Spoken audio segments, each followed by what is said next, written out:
Otasi Ismoil vafoti oldidan quyidagi gaplarni aytganlar. Topgan molimda bir dirham ham harom yoki shubhali narsa borligini bilmayman.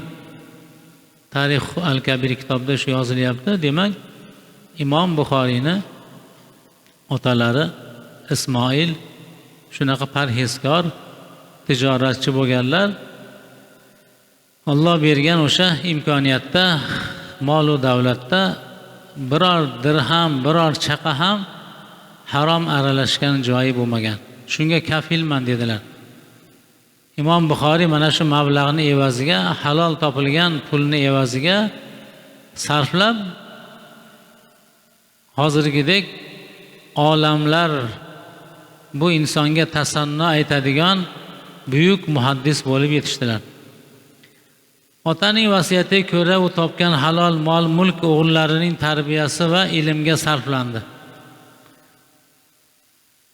Siz bizga o'xshab faqat uy-joy qurishga, odamlar ko'rsinga emas, ilmga, ma'rifatga, Allohning roziligini topishga imkoniyat burildi.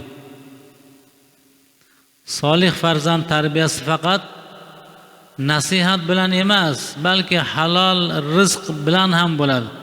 Halol luqma solih farzand kamolining poydevoridir. Bu arada hali go'dak Imom Buxoriyni ko'rish qobiliyati susayib ketadi. Borib ko'zlari ko'rmay qoladi. Onalari tinimsiz duo qiladi, parvarish qiladi va duolari qabul bo'lib Imom Buxoriy yana ko'ra boshlaydi.